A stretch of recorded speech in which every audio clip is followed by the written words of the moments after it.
I'm Martin Tyler, and you're listening to Harry Symeou.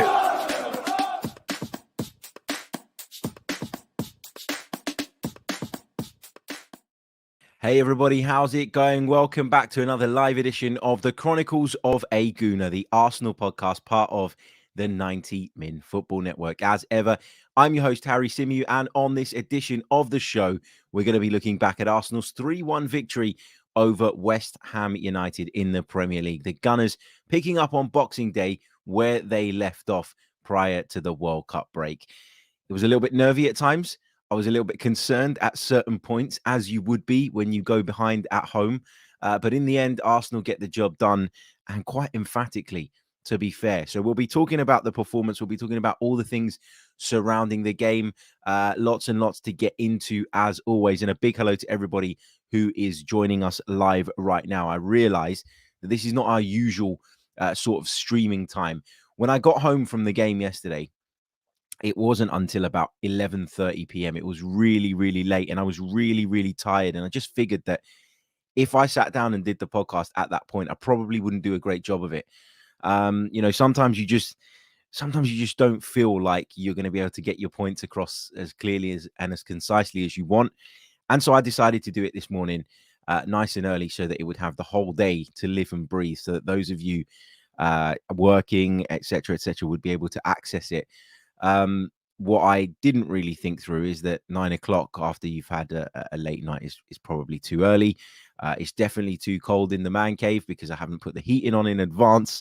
But here we are. So if you see me reaching for my cup of tea during the show just to keep warm, it is necessary, I promise you.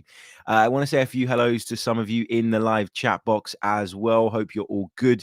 Hope you had a great Christmas. Obviously, Christmas has been and gone now. It's passed us by.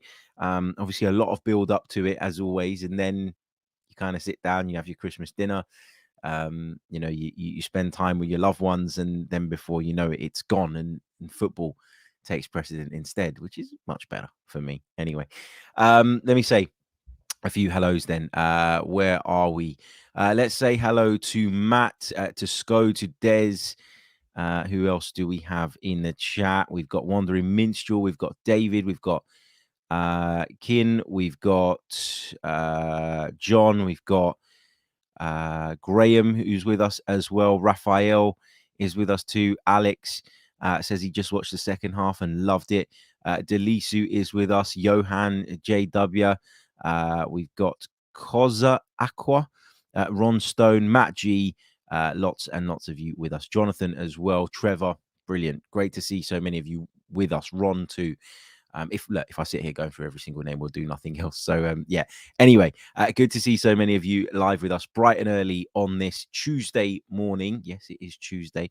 You do tend to lose track of the days, don't you, between Christmas and New Year's? I do anyway.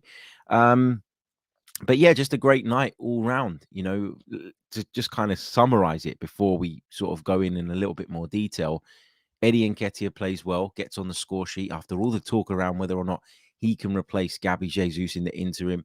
Arsene Wenger returns to Emirates Stadium, the stadium he essentially built for the first time since his departure, and watches Arsenal win.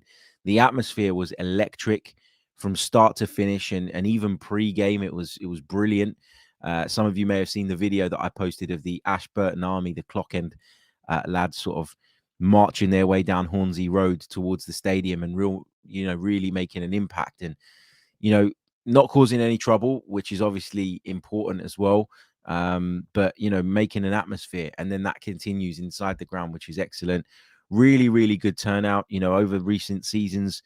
You've seen night games and games when there's been tube strikes or train strikes, really suffer in terms of the attendances. But because of how well Arsenal are doing, because of how much belief people seem to have in this team right now, people went that extra mile to make sure that despite those travel issues, they were there and in attendance. And look, to give you an idea of what the mood around Arsenal Football Club is right now, I must have had 10 messages over the last 48 hours from sort of friends, acquaintances, relatives in Cyprus who obviously follow Arsenal closely. There's a big Arsenal following over there who are asking me, can I get them tickets for this game? And can I get them tickets for that game? It's so difficult at the moment, which shows you how much people want to go and watch the Arsenal at the moment. You know, if you rewind this back to 2-3 years ago, getting a home ticket for someone was easy. It really, really was. And now it's such a difficult task because of, as I say, the positivity around the club and how much people want to be there right now. People are coming from far. People are desperately trying to get along there so that they can, of course, support the team. But yeah, look, really good night at the office, and we'll get into it now in a little bit more detail. So we'll start off, as we always tend to do, with the starting lineup. What did Mikel Arteta go with?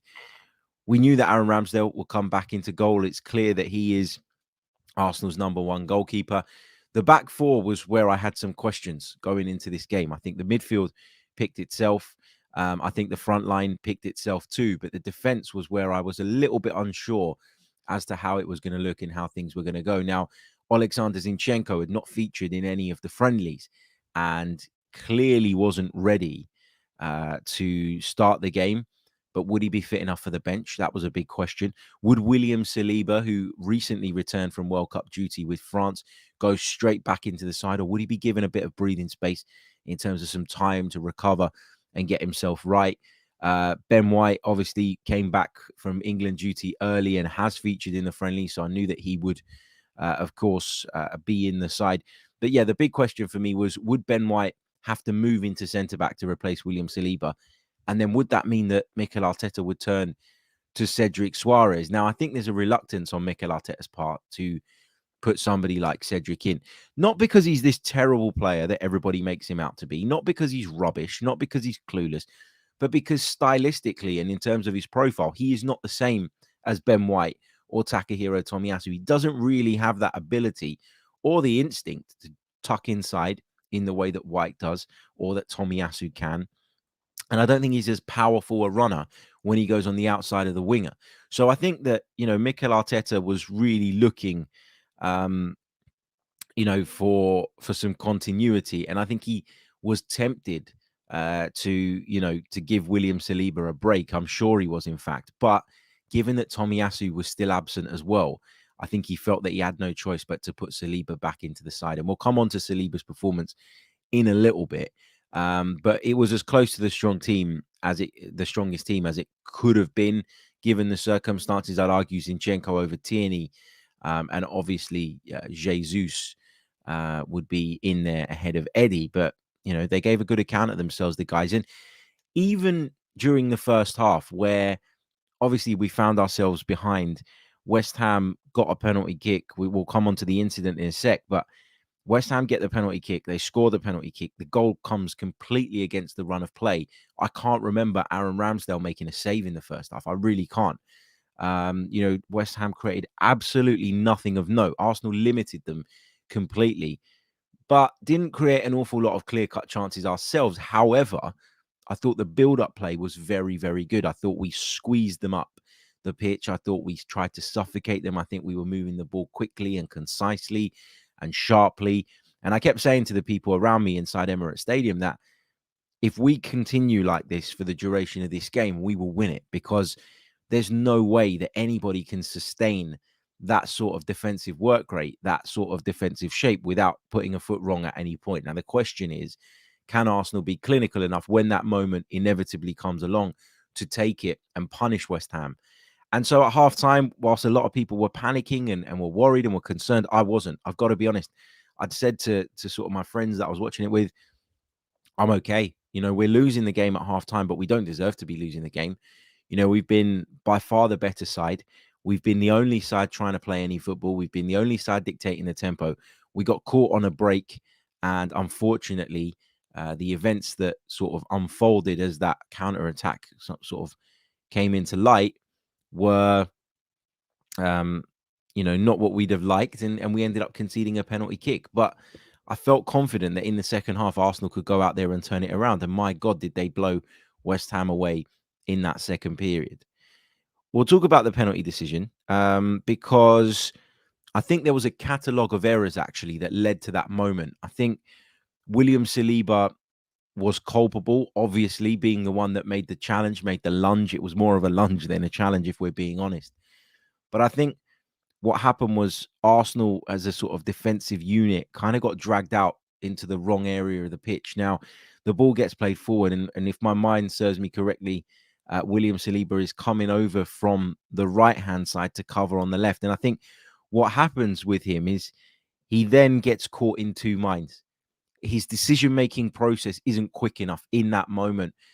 Does he confront the attacker? Does he drop off? I think he gets caught in two minds, and I think he does neither in the end. And then once he realizes that the player has gotten inside of him, he panics and he presses the panic button and he lunges across. Now, the contact that he makes with the West Ham forward is minimal. It absolutely is minimal. But if it was the other way, I'd want that given for us, because I think there is enough there to knock a player running at pace off of his stride. Now, at the time, inside the stadium, I hadn't seen any replays because, you don't get them.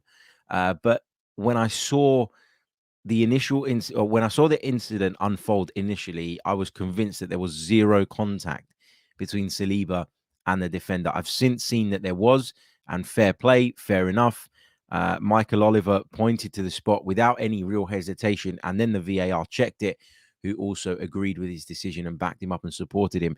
And Said Benrahma steps up and scores the penalty, and then Arsenal are 1-0 down. And you are a little bit worried. You're more frustrated than worried. I think that's the right way of putting it, because you're looking at it and you're going, this lot have done nothing. They've played zero football. They've barely ventured over the halfway line. It's been all Arsenal. It's been all one-way traffic. Yet here we are, and we find ourselves one goal behind. And it's very easy to get into that mindset of feeling sorry for yourself.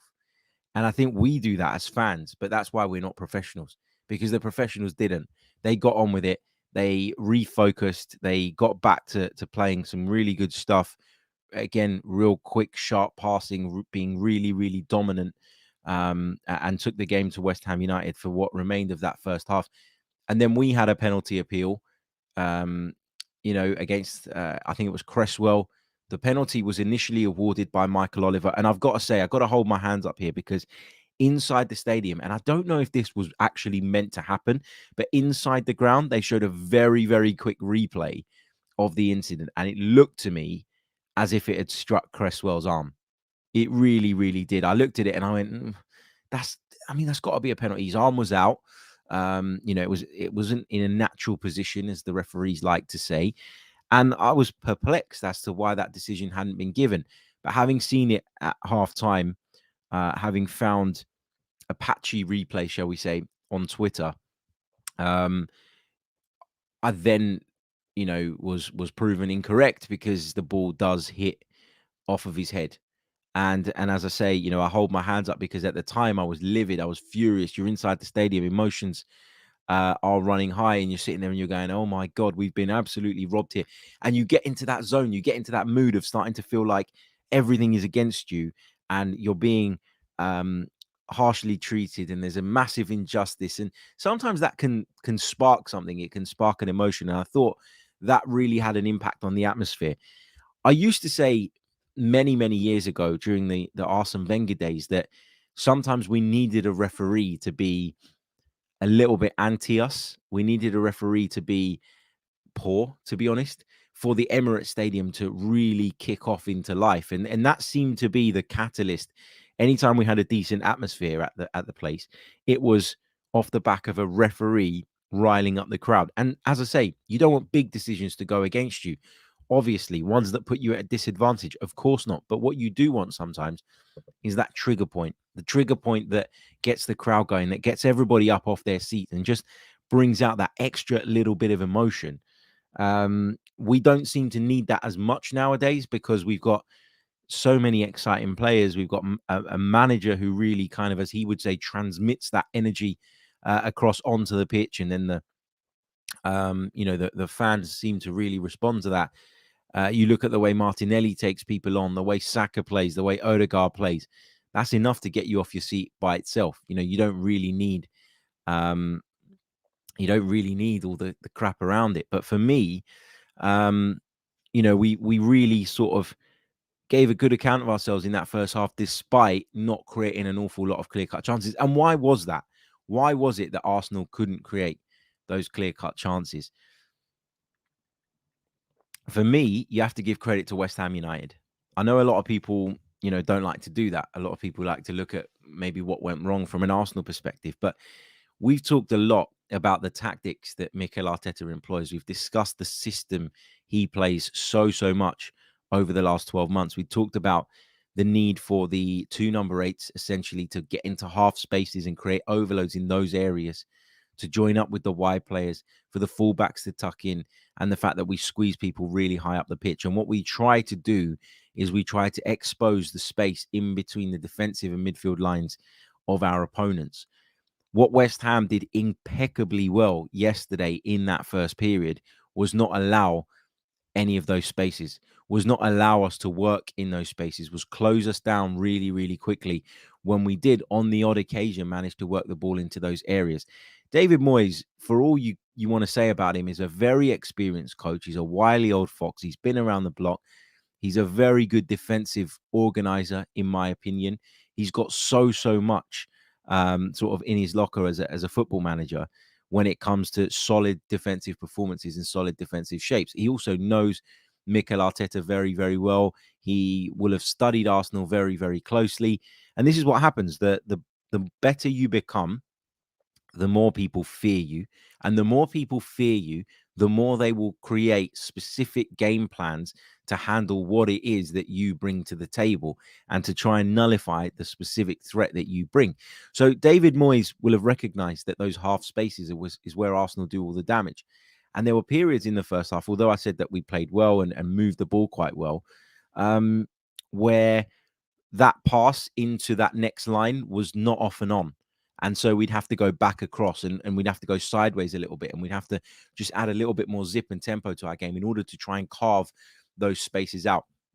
People look at West Ham United and they look at their league position and they say, well, this team are crap. Arsenal should be beating them. Arsenal should be blowing them away. Football doesn't always work like that. Okay. This is a West Ham United side who went to the latter stages of the Europa League last season, who some people over the last couple of years have talked about as breaking into the top 6, top 4, etc. They are a well-organized side, especially defensively. They're a very big, powerful, and physical side. They're a very tough cookie to crack when they play that way. And so, we've got to get out of this mindset of, well, we're top of the league. We should go out every week, blow everybody away. We're never going to have any difficult periods. We're never going to struggle at any point. We were very unlucky to go a goal down. Very unlucky. And, for the remainder of that game, we played all of the football. But at times, it was just really difficult to break in between those lines. But one of the reasons at halftime I said I felt quite confident and quite optimistic that Arsenal could turn it around was that because you simply cannot live with Arsenal's intensity. You simply cannot live with Arsenal if they're in that mood for an entire 90 minutes. At some point, you're going to get chances. At some point, that resistance is going to wane. At some point, you'll be able to get in. The key is, can you be clinical enough when you do to take the opportunities? Because you won't get as many as you might get against others. And then the second half starts. And, the atmosphere again is really positive and really good. And then we get the equalizer. Maybe a little bit fortunate with the way the equalizer came about, because Odegaard definitely has a shot there for me. It falls into the path of Bukayo Saka. He takes a touch, realizes and recognizes, and this is where he's matured, realizes and recognizes that he's got time, that he's got the opportunity to take his time and pick out his spot. He gives Fabianski the eyes, sends him the wrong way and slots it into the bottom corner. And from then on, we had liftoff. From that moment, the atmosphere that was already quite positive and never really turned toxic despite Arsenal going behind went up a level. It went up a notch. It went to a different level, and the energy inside the place went absolutely crazy. And from then on, there was only ever going to be one winner. And that was clear. The outcome was obvious at that point. And then Martinelli, after a lovely bit of build-up play, again, Xhaka coming into that half space in an advanced area, plays it into Martinelli, takes on his man on the outside. Listen, you don't shoot, you don't score. When I looked at it, I thought there's no way you beat the goalkeeper at his near post there. But Martinelli gets a fair amount of power on it, picks out his spot, and beats Lucas Fabianski, who should really do better if we're being completely honest. But as I said at the top of that point, you don't score, you don't shoot, you don't score. And Arsenal, have that now. They have players that want to take the responsibility. They have players that will take people on, that will get into those areas and then try and make things happen. There isn't this, passing the buck anymore that we used to see before. When Arsenal couldn't break teams down in the past, it was you received the ball in a wide area. You know what, though? I don't really fancy taking this player on. I don't really have the belief in myself to do it. And so what I'll do is I'll just turn inside and I'll just roll it square to a colleague or a teammate. You don't get that anymore. In Saka and Martinelli, you've got two wide players that will happily take responsibility and that are so difficult to live with. I thought in the first half, actually, both of them were pretty quiet and relatively ineffective. Again, that's a credit to West Ham, but you don't keep them quiet for 90 minutes. And both of them popped up and delivered the goods. And that's what we really need right now. Look, a lot of the focus, and we're going to come on to talk about him individually in a bit, was on Eddie. Eddie Nketiah, the man replacing Gabriel Jesus. Can he do it? Can he fill the boots? But actually, it's so key that the players around him chip in and support. And I thought Odegaard, who will do the individual performances in a minute, was fantastic around him. Xhaka was great when he got into those advanced areas. Martinelli and Saka, not their best overall games for me, but certainly impacted the game by scoring a couple of goals and turning the fixture on its head. And you need that, right? If Eddie's going to do it, and, I believe he can, then he's going to need the supporting cast around him. And what a supporting cast he has.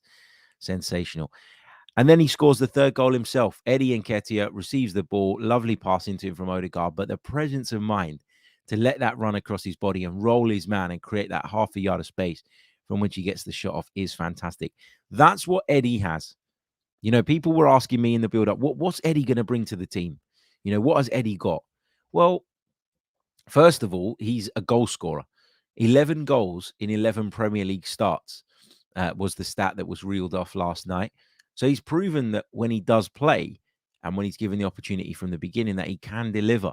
And I've always said this to you guys, and I'll continue to say this. Do not judge Eddie Nketiah solely on what you've seen in the Carabao Cup and in the Europa League when we've played, weakened sides, and he's been supported by a mixed match of players that aren't quite at the level of Saka and Martinelli, that don't play with one another every single week.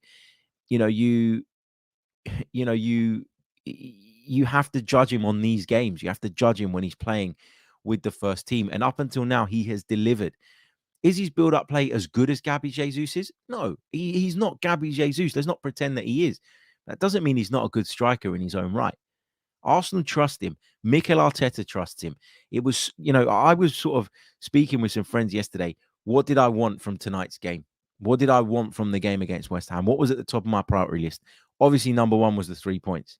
But number two was an Eddie goal. And number three was an Eddie performance. And the reason being, because it just takes that pressure off a little bit. He must have felt under immense pressure going into this game. Yes, on the one hand, it's a great opportunity and he will relish that. But by that same token, there would have been an anxiety and a pressure felt by Eddie Nketiah because of all of the noise, because of our own fans writing him off, because of Arsenal supporters telling everybody that we're finished now because Eddie Nketiah isn't as good as Gabriel Jesus. Get behind your players, support your team. You can have an opinion. Of course you can. But you can voice that opinion in a respectful way. You can try and think about solutions to the problem as opposed to just highlighting it.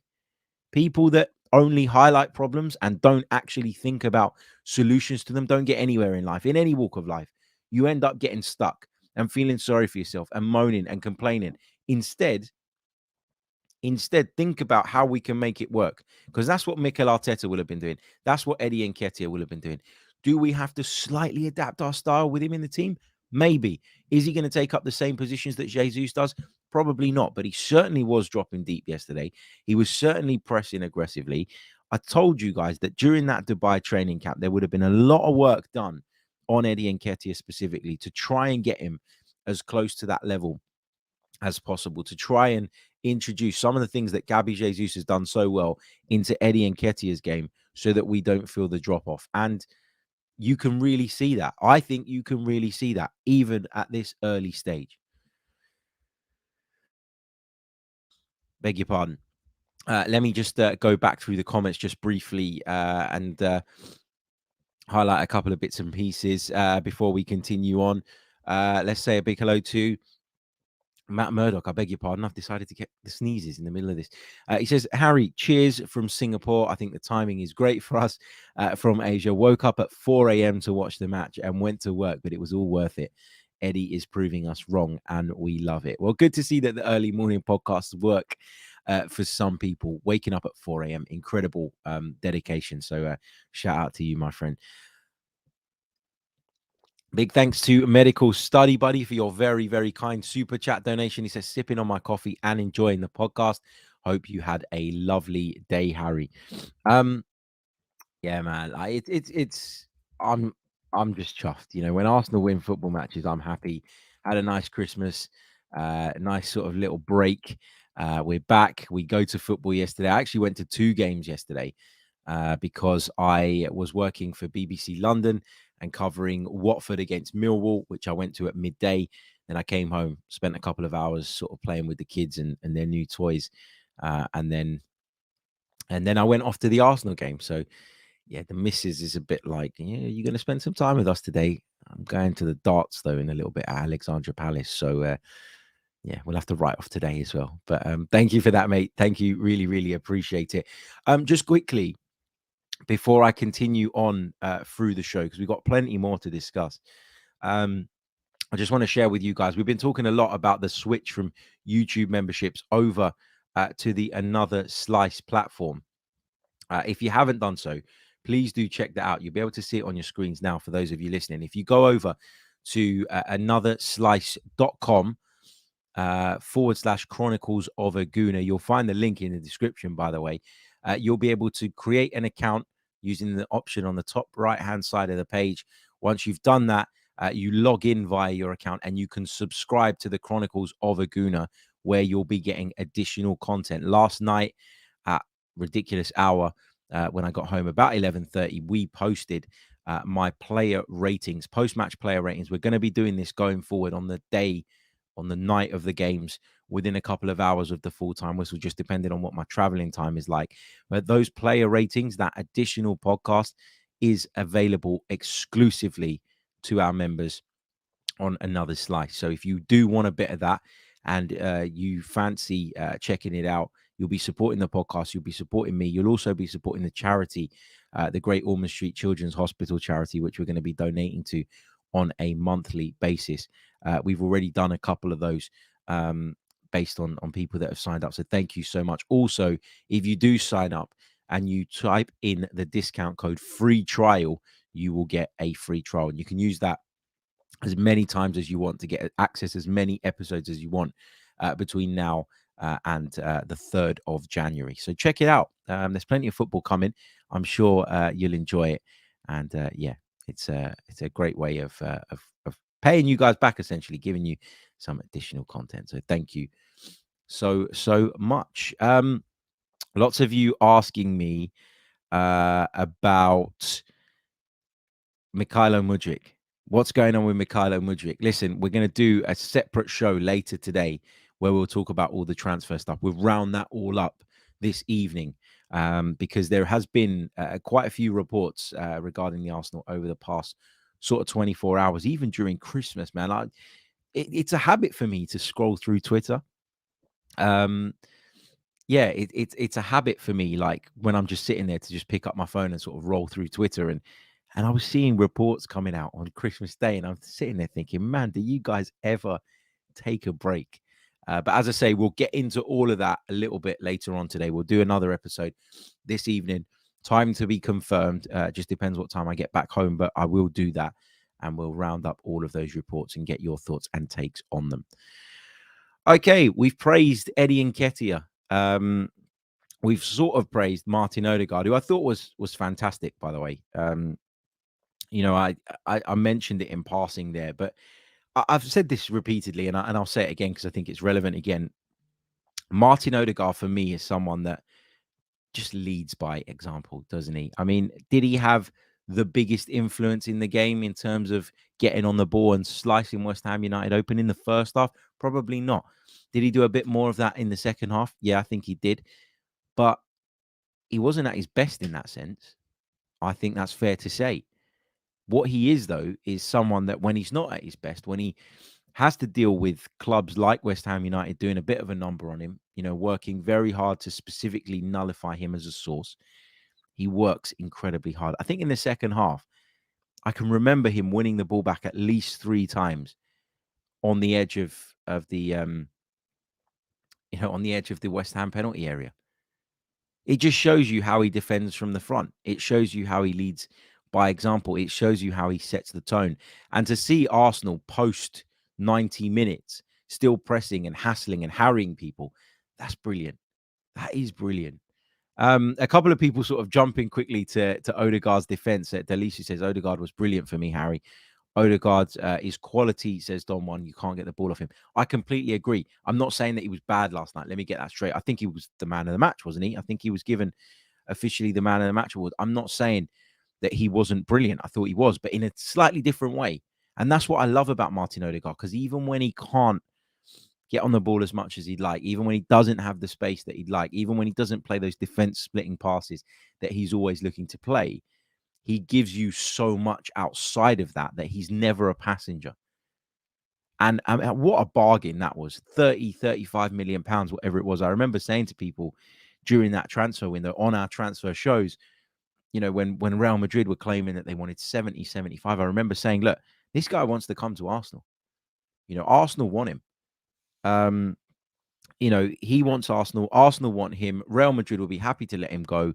If we stick to our guns and we play the long game, we'll get our man, rather than panicking and going and looking elsewhere. And there were people out there telling me, no, forget Martin Odegaard. Let's go and get Emi Buendia. No. We got our man for a reason. We got the one that we wanted because Mikel Arteta and the club knew what he was about. A special player whose career probably took off too soon, who had to leave from Real Madrid to kind of find himself again after what was a blockbuster move at 16 years old. There's a lot of these kids that end up fizzling out, but Martin Odegaard had the attitude to turn it around, and Arsenal was the perfect environment for him to do that. He believed that, the club believed that, and, to be able to look around Europe and find people that definitely have talent, but maybe haven't exploded in the way that they were expected to, I think is a real is a real key skill to have in recruitment. And Martin Odegaard is certainly one of them. And I absolutely love him. And I'm delighted that he's our captain. And I'm delighted that we've got him at the club because he is on his way to becoming an Arsenal legend as far as I'm concerned. Big shout out to Henry Guna, who I finally met last night. I hope you're well, mate. Thank you so much for coming over and saying hello. Really, really appreciate it. Absolute pleasure to meet you. I hope you got home all right. And as I say, pleasure to speak to you in the flesh. He says, don't forget Benny White H. Yep, Benny White was... Is there a more consistent Arsenal player? Like in terms of delivering the same high level of performance every single week, bombing up and down that right-hand side, tucking in when he needs to. So incredibly calm and composed on the ball, whether that be in defensive positions or in the final third. Comes across and covers Saliba when needs be as well. He's just such a top player. And, it's one of those where if he was of a different nationality, people would be going, £50 million, stunning signing. But actually, because he's English and because you always feel like you pay that little bit of a premium when you buy an English player, that sets a level of expectation that is beyond realistic. But he's managing to live up to it. He's just unreal. And, Mikel Arteta sort of said in that show that he did with Jamie Carragher not so long ago that, he kind of always felt that he could play that role, that he could play in the right back position. If he has done that, that is unbelievable, incredible foresight, because I didn't see that coming. I saw Ben White coming in as a cultured centre-back, possibly someone that could play in defensive midfield, as he has done previously in his career, if needs be. But what Mikel Arteta has done with him is genius, and he continues to raise the level higher and higher and higher. Who else deserves a shout out? I thought Gabriel was fantastic. I thought Tierney was decent. Not his best game for me. Got forward regularly, especially in the first half, and did it to good effect. But I still think he looks just a touch uncomfortable playing that role that he's been asked to play now, which involves him tucking in a lot as well as going on the outside. Saliba looked a little bit off it for me. I got to say, he was still good and he was still at a very, very high level. Obviously gives away the penalty, which is the kind of one black mark on his sort of performance card from last night. But outside of that, he's relatively comfortable, relatively composed, but he just looked a little bit. He just looked like he needed a break. He just looked like he'd been rushed back, which is exactly what happened. So I'm not worried about it because we've seen enough from William Saliba over the course of the season so far to know that he's a top player and to know that once he gets back into his rhythm, he'll be brilliant again. But he just looked a little bit under it yesterday. And as I said earlier, I think had Tomiyasu been available, Mikel Arteta may have been tempted to slot him in at right back and move Ben White across alongside Gabriel. But given Tomiyasu was unavailable, the alternative would have been to bring Cedric in to facilitate White's moving. And I don't think that Mikel Arteta wanted to do that.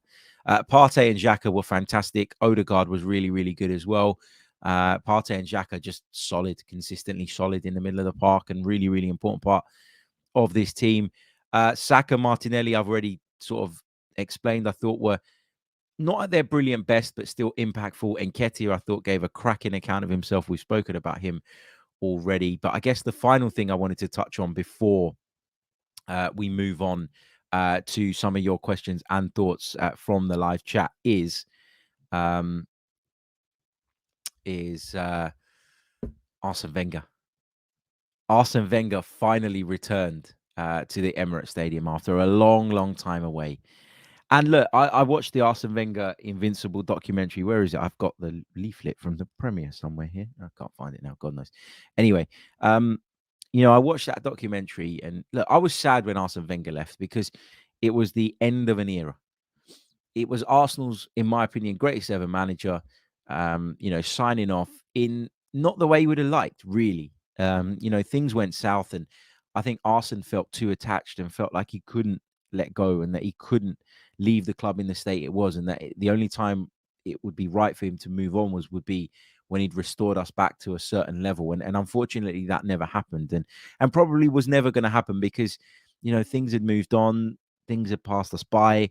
To be fair to Arsene Wenger, that it wasn't just him. There were people at the club that weren't fit for purpose behind the scenes. When you look at the structure we have now in comparison, you can see that, you can feel that. But yeah, to see him back was nice. And, I didn't know he was going to be back. I don't think anybody really knew. And I think just sort of prior to kick off, The Athletic dropped an article saying that he'd be at Emirates Stadium. And, for me, it was so nice to have him back because it just makes you feel like the situation is not as, what's the word? I can't even find the right words to this, to describe this. You felt like Arsene Wenger was hurt by what happened at the end of his Arsenal tenure, and understandably so. I remember watching the Invincible documentary with my wife, and she doesn't know anything about football. She doesn't watch football. She'll sit and watch the odd game with me just because she's sitting on the sofa next to me, but she's rarely paying attention. But she watched the Invincible documentary, and she said, after all that guy did for you guys, I can't believe you treated him like that. I can't believe you you as a fan base showed him so much disrespect and became so hostile and toxic towards him.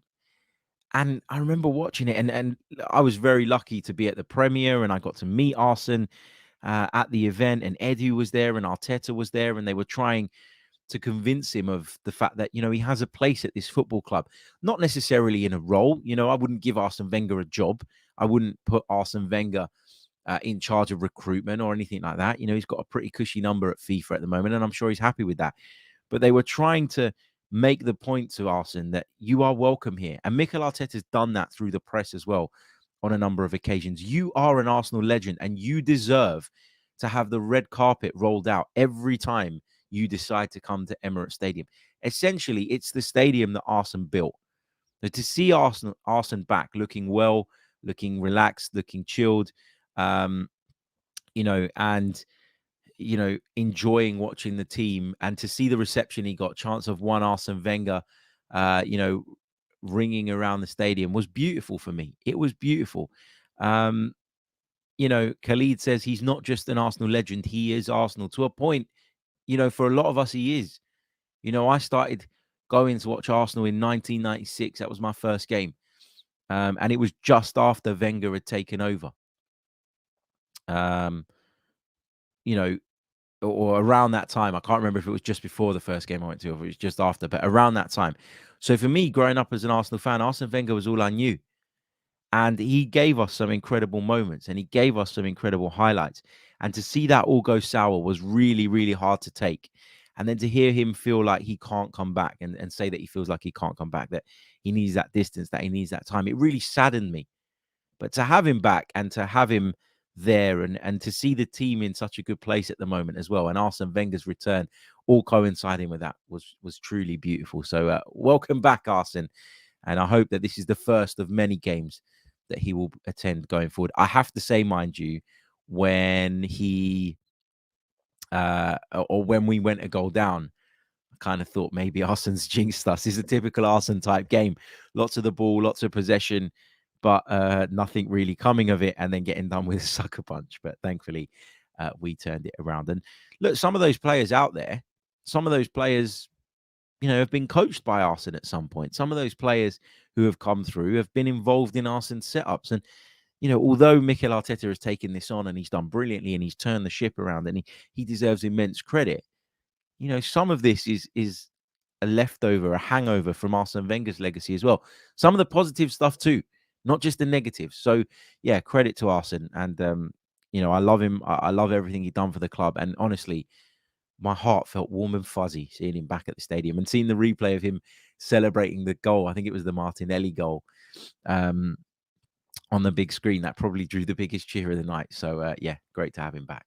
Great to have him back.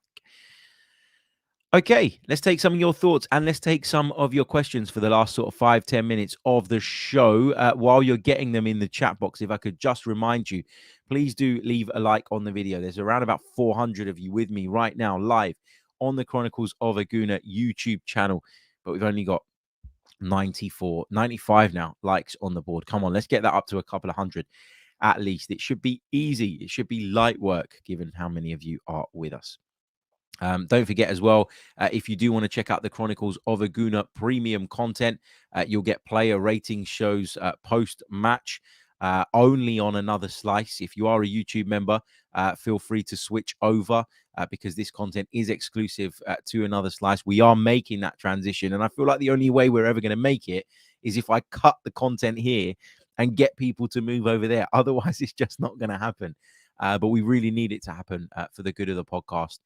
So yeah, if you haven't done so already, check out anotherslice.com/Chronicles of a Gooner. Using the option on the top right-hand side of the page, you can create your account. Once you've done that, you can then log in. And once you've logged in, you can subscribe to the Chronicles of a Gooner podcast.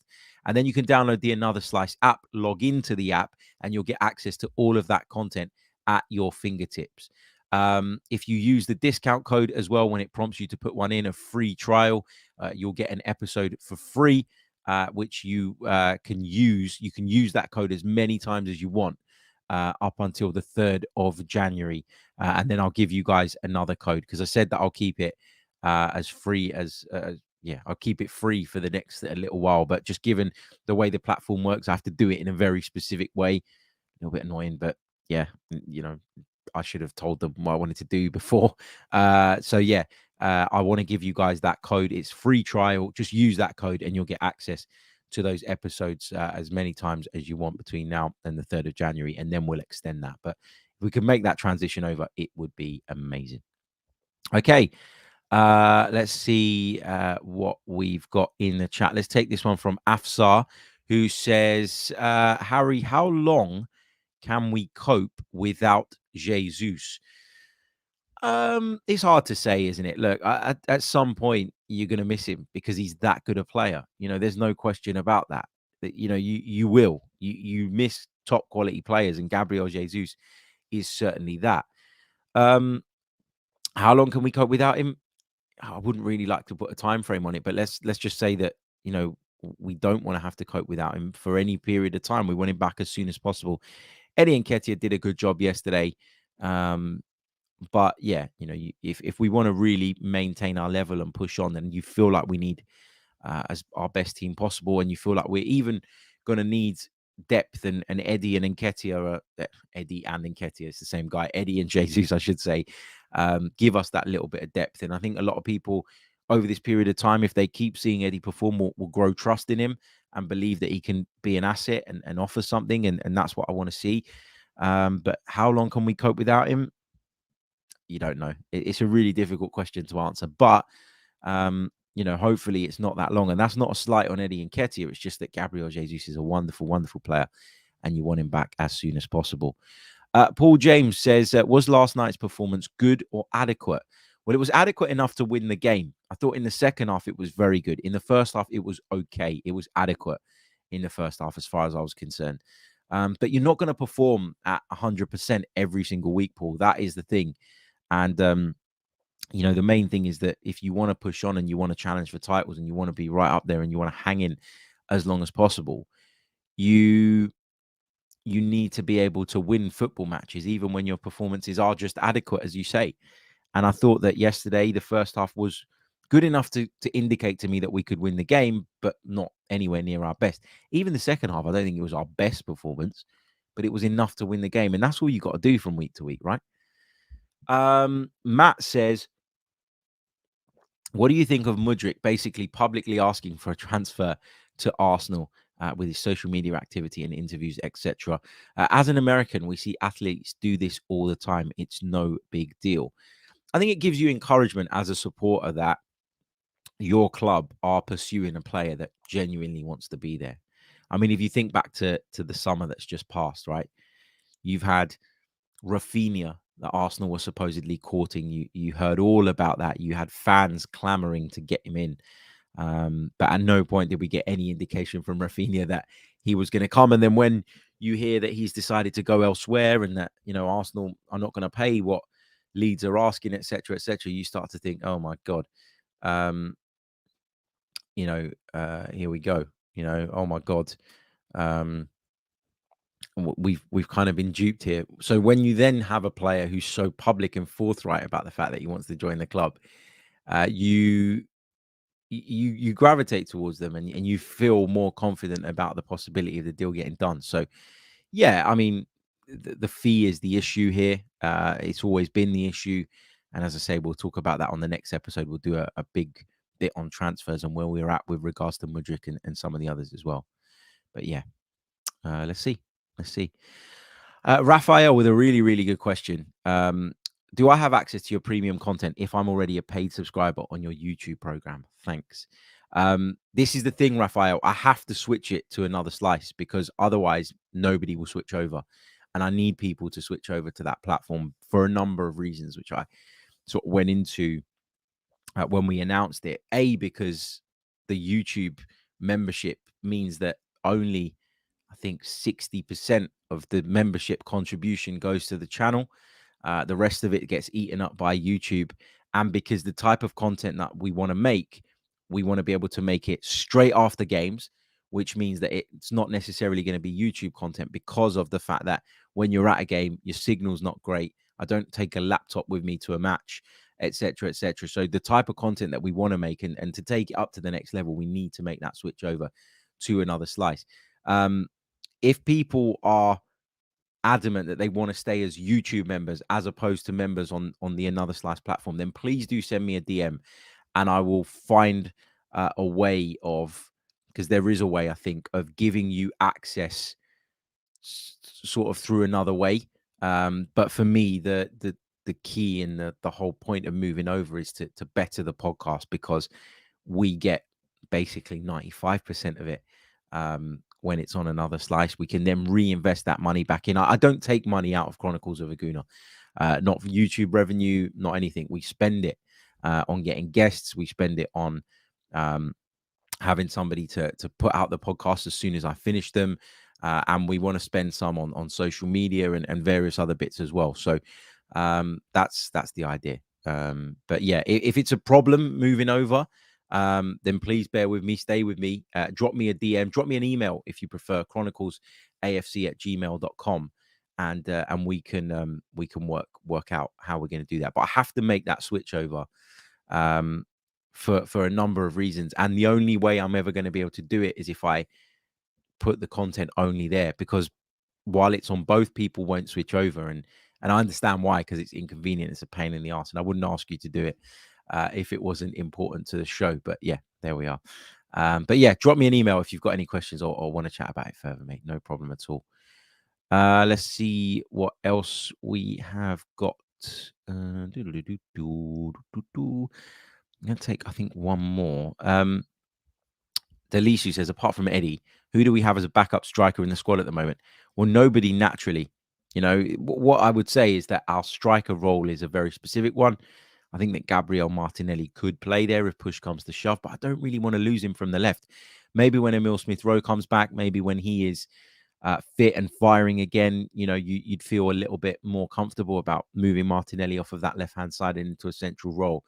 But we don't have a natural replacement. It's my understanding that Arsenal are looking to bring in somebody who can play across the front line in a number of positions during the January transfer window. And that would, of course, bolster our options. But, you know, we've got two, in Arteta's eyes, two very good centre forwards.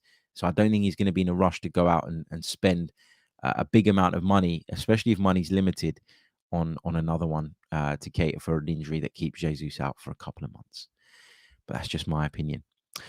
Right, I'm going to love you and leave you. Thank you all so much for joining me. Don't forget to leave a like on the video. We're still not at the 200 mark. We're quite a way away from that. So get liking. What are you waiting for? Subscribe to the channel if you are new. Subscribe to Another Slice if you'd like to support the podcast and continue to help me grow it and take it to another level. We'll be able to get regular guests, more expensive guests if we continue with all of that. And remember, when you do sign up, there is a free trial code. The discount code is literally free trial, all one word, and you'll get access to the episode, and you can use that as many times as you want between now and the 3rd of January. And then we'll be picking that up again with something else, so that you can keep accessing the content as we try to make that transition from YouTube over to another platform. I promise you, you will see the benefits from it.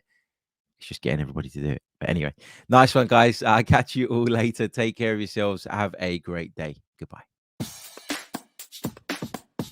I'm Martin Tyler, and you're listening to Harry Symeou.